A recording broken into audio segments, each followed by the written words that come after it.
Vous êtes sur France 24, c'est l'heure du journal de l'Afrique. Soyez les bienvenus. Nous sommes le 15 avril 2026. Cela fait 3 ans jour pour jour que le Soudan est plongé dans une guerre civile qui oppose l'armée régulière du général Al-Bourhan aux forces paramilitaires du général Hemeti. 3 ans de combats, de tueries et d'exil pour près de 13 millions de Soudanais, ce qui en fait la pire crise humanitaire du monde selon les Nations Unies. Et pourtant, depuis 3 ans, malgré la multiplication d'initiatives régionales, la communauté internationale peine à se mobiliser pour cette guerre oubliée. Édition spéciale du Journal de l'Afrique ce soir. Et pour en parler avec nous ce soir, nos invités. Bonsoir Roland Marchal. Bonsoir. Vous êtes chercheur au CNRS et à vos côtés, Maasta Geldine. Bonsoir. Vous êtes activiste soudanais et membre du Soudfa Média, un média en ligne franco-soudanais. Merci à vous d'être avec nous. Je le disais, le pays est désormais divisé en deux et les lignes de front se figent ces derniers mois. Les attaques de drones se sont intensifiées et aucun des deux camps ne semble prêt à reculer.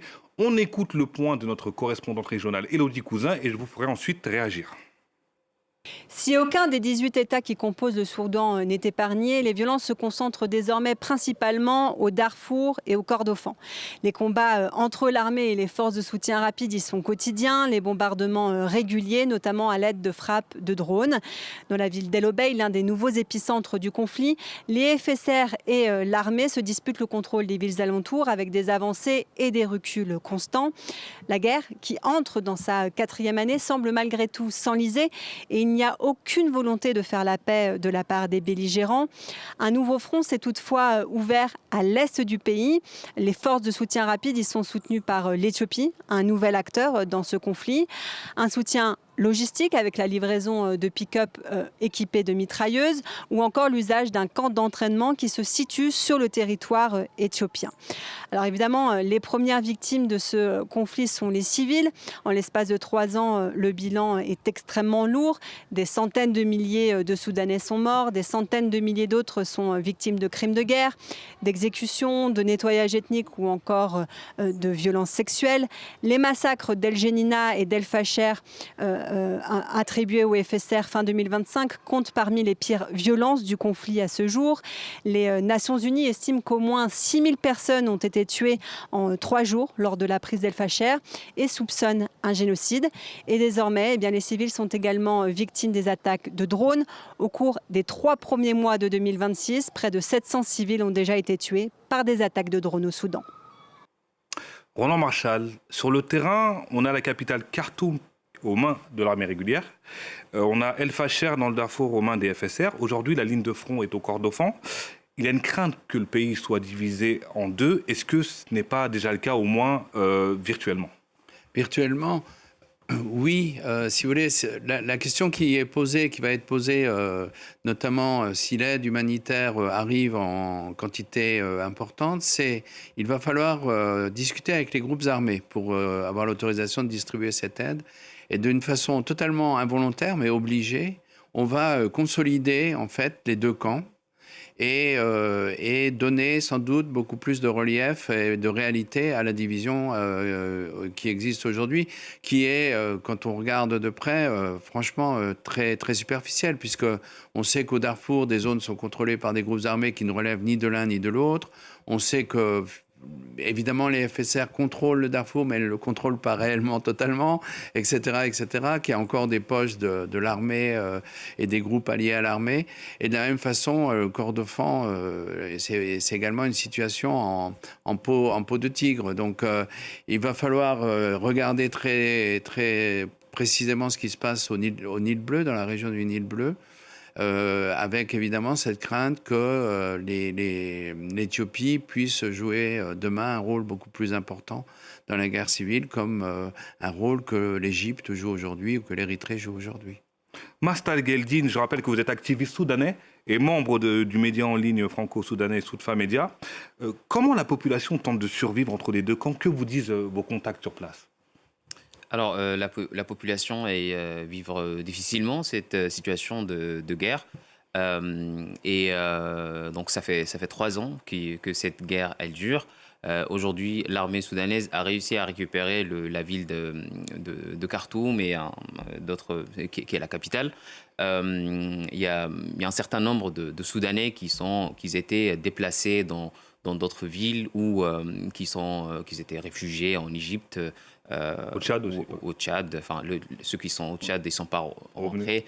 La plupart des Soudanais qui sont en Égypte, ils commencent à repartir au Soudan, notamment avec une complicité du gouvernement soudanais qui souhaite forcer les Soudanais à retourner dans la ville de Khartoum pour montrer qu'ils gèrent le pays correctement. Mais c'est difficile parce qu'il manque beaucoup de choses encore. Mais les Soudanais sont résilients et ceux qui sont restés, ils continuent à faire leur vie et il y a beaucoup de Soudanais qui souhaitent retourner dans... Les Soudanais sont résilients, comme le disait Masta Geldin, mais malgré tout, Roland Marshall, près de 700 civils tués par des frappes de drones au cours des 3 premiers mois de 2026, signe que les combats ont pris une autre dimension. On imagine que derrière les deux belligérants, il y a des puissances étrangères. Oui, enfin, disons, l'importance des drones dans les combats, elle est attestée depuis bien plus longtemps que les derniers mois. Et c'est effectivement un changement qualitatif qui traduit ou illustre une implication des puissances régionales. Quelles sont-elles ? Alors bon, on peut en faire la longue liste. Il y a évidemment du côté des forces de sécurité rapide les Émirats arabes unis qui démentent. Évidemment, tout le monde dément. Personne, on ne donne que de l'aide humanitaire au Soudan et aux factions armées soudanaises. Et de l'autre côté, alors on a une liste beaucoup plus importante parce qu'il y a plus de nuances dans l'appui militaire, l'appui politique, l'appui diplomatique. Mais il faut parler de l'Égypte qui héberge une base de drones qui attaque les FSR. Il faut parler de l'Érythrée qui héberge les avions militaires du général El Burhan. Il faut parler de l'Arabie Saoudite, du Qatar, de la Turquie qui finance ou offre une protection diplomatique. Il faut parler évidemment de l'Iran et de la Russie aussi derrière les forces armées soudanaises. Donc, vous voyez, on est face à un conflit où au début, ces puissances-là aider des factions soudanaises. Et puis aujourd'hui, on est, juste avant la guerre en Iran, qui peut peut-être changer les termes de cette équation, on était beaucoup plus dans un conflit où on utilisait des factions soudanaises pour régler des problèmes de rivalité, de compétition entre ces puissances ou ces grandes puissances régionales. Et Masta Geldin, dans cette guerre, on parle essentiellement de l'armée régulière contre les paramilitaires. Quid de la société civile? Est-ce qu'une troisième voie peut exister aujourd'hui au Soudan? Alors, une troisième voie, c'est très difficile actuellement. Tout le monde est divisé entre soit l'armée ou le RSF. Il faut rappeler aussi que en fait, la partition du pays ou la division, c'est voulu par personne. C'est pas une volonté de camp. Ils le disent d'ailleurs clairement. Mais de fait, le RSF, le FSR, ils ont fait un gouvernement et ils essayent d'avoir une reconnaissance de la part des pays. Et aujourd'hui, on parle avec des humanitaires. Et ils nous disent que le RSF, ils essayent d'obliger les ONG de traiter avec le gouvernement de Tassis, qui est le gouvernement de RSF, et d'une manière ou une autre, leur donner une légitimité. On attend de voir si ils vont céder. Ce sera une première et ce sera très, très problématique pour la suite et pour le pays. Et justement, la crise sécuritaire a engendré une crise humanitaire entre 9 à 13 millions de déplacés selon l'ONU, avec des conséquences humanitaires désastreuses pour les pays voisins, dont le Tchad. Dans l'est du pays, près d'1 million de réfugiés soudanais sont accueillis. Une situation qui met à rude épreuve les capacités d'accueil et accentue la crise humanitaire. Les explications de notre correspondante à N'Djamena, Ghislaine Alataroum. Le conflit soudanais ne montre aucun signe d'apaisement, alerte le Haut-Commissariat des Nations Unies pour les réfugiés. Dans l'est du Tchad, frontalier avec le Soudan, la pression est extrême. 919 000 réfugiés y ont trouvé refuge depuis le début des hostilités. Actuellement, il y a un besoin réel en termes d'accès à l'eau potable.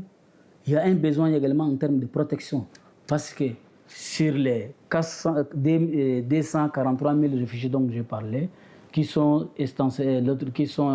à la frontière sans abri, ils sont dans les abris de fortune, donc qui n'ont pas encore des abris sécurisés, donc elles sont exposées aux risques liés aux violences basées sur les genres, mais aussi ils sont exposés parce que c'est des gens qui sont à 2-3 km de la frontière. Face à cet afflux massif, les capacités d'accueil sont dépassées. Les besoins humanitaires explosent, tandis que les ressources restent insuffisantes. Selon l'ONU, en 2026, seuls 25% des financements nécessaires ont été réunis, alors qu'à peine 4 réfugiés soudanais sur 10 reçoivent une aide humanitaire de base actuellement au Tchad. Entre 9 à 15 millions de déplacés, les chiffres varient. Près de 19 millions de personnes en insécurité alimentaire, des exécutions massives, un probable nettoyage ethnique. Et pourtant, le Soudan est une guerre oubliée, très peu d'écho médiatique, même si on en parle sur France 24, entre l'Ukraine, Gaza et l'Iran.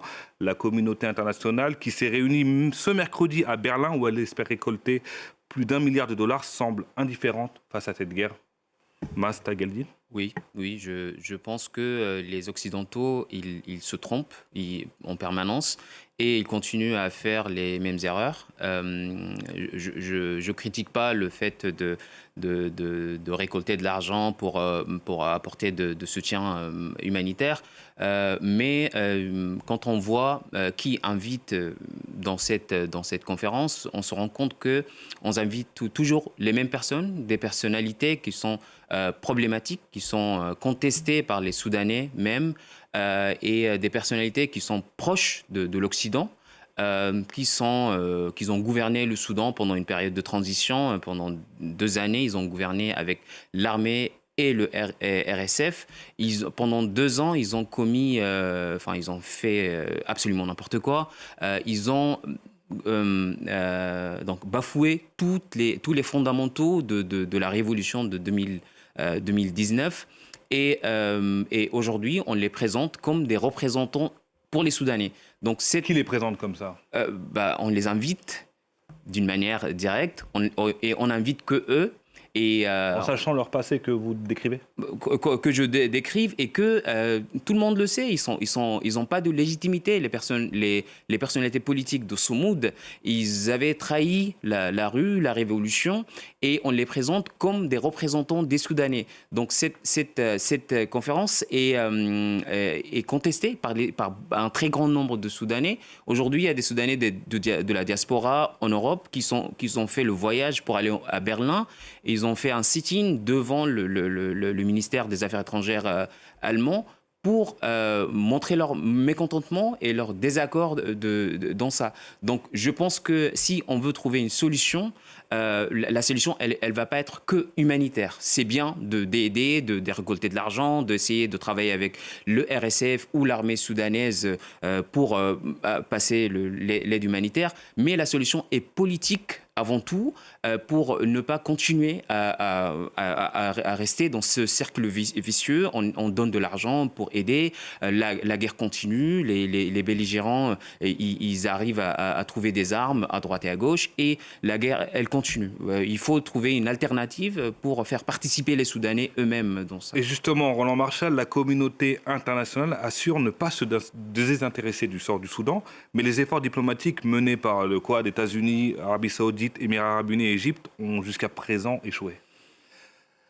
Donc, si vous voulez, on est dans une situation assez étrange où, par exemple, l'Union européenne, qui est quand même le principal donateur aujourd'hui d'un point de vue d'aide humanitaire et pour le Soudan, qui a joué un rôle important depuis 2019, également d'un point de vue financier, en quelque sorte se met derrière une médiation à laquelle elle ne participe pas. De la même façon, les Nations Unies ont un rôle totalement suiviste. Je ne parle même pas de l'Union africaine et de l'IGAD. dont le rôle a été mis en cause par l'essentiel du spectre politique soudanais. Donc il faut se poser le problème de est-ce que c'est ça la bonne approche? Est-ce que l'approche de M. Massad Boulos, donc l'envoyé spécial de M. Trump, homme d'affaires, vendeur de véhicules au Nigeria et beau-père de Tiffany, puisque c'est quand même ça qui compte le plus, a les talents et de diplomate et l'expertise pour aller de l'avant avec un format, comme vous le disiez, qui est problématique parce que dans ce groupe qui est censé aider la médiation, on trouve les principaux acteurs régionaux qui permettent la perpétuation du conflit. Alors on pourrait dire oui, on les met dans la même salle et comme ça, peut-être, une fois qu'on dégage une solution acceptable pour tous ces trois autres États, on peut aller de l'avant. Le problème est que M. Boulos ne fait pas ça du tout. Et que l'Europe ne le fait encore moins, et que la France ne le fait pas. Et que donc, on se pose le problème, est-ce que tout ça n'est pas un espèce de théâtre où chacun affiche sa bonne volonté alors que les Soudanais meurent jour après jour? Et effectivement, c'est ça. Et il n'y a pas de véritable modification dans le mode de pensée. Et ce qui est un peu grave dans cette conférence à Berlin, c'est pas tellement le manque de bonne volonté des États européens ou des organisations internationales, c'est plutôt le fait qu'on continue un système dont on sait qu'il est condamné à échouer. Très rapidement, ce sera ma dernière question. La guerre a commencé il y a 3 ans, elle ne semble pas de trouver d'issue. Est-ce que vous pensez qu'à un moment ou un autre, un belligérant ou une partie prendra le dessus sur l'autre, ou on reste dans un engrenage qui n'est pas prêt de finir très rapidement? Je pense pas que c'est une solution. Je pense que le problème, il faut l'admettre, le conflit soudanais est très complexe. Il faut toute une organisation pour pouvoir aller ramener tous les Soudanais sur une solution qui va être solution soudanaise et pas imposer tomber dans la simplicité et imposer des solutions qui viennent de l'extérieur qui vont pas aider à résoudre le problème. Très rapidement, Roland Marchal, votre avis sur l'issue? Et si les FSR gagnent, compte tenu de ce qu'ils ont été incapables de faire pour l'instant au Darfour et dans les zones qu'ils contrôlaient, c'est le chaos assuré. Si les forces régulières gagnent aujourd'hui, on aura un scénario de restauration autoritaire avec un instrument militaire dont la préoccupation a toujours été la même depuis l'indépendance du Soudan, c'est-à-dire que chaque fois que dans une région il y aura des tensions sociales, et il y en aura au Soudan demain et après-demain, on crée des milices qui on militarise les contradictions à la place de les régler politiquement, économiquement. On crée des milices qui se battent. Et puis, on gagne, et puis ensuite, on laisse une région à l'abandon. C'est ce qui a été fait, évidemment, au Darfour, on l'a vu il y a 20 ans. C'est ce qui a été fait également au Sud Kordofan et au Nil Bleu, tragiquement. Et c'est une tragédie qu'on voit se répéter, qui se répéterait demain, ce qui signifie que le Soudan de demain, avec les forces armées soudanaises telles qu'elles existent aujourd'hui, sans réforme profonde, ça serait de nouveau un pays condamné à l'instabilité. Eh ben, ce sera le mot de la fin. Merci à tous les deux. Merci de nous avoir accordé votre expertise, votre regard sur cette édition spéciale sur les 3 ans de la guerre au Soudan. Merci à vous, chers téléspectateurs. Restez sur France 24, l'information continue.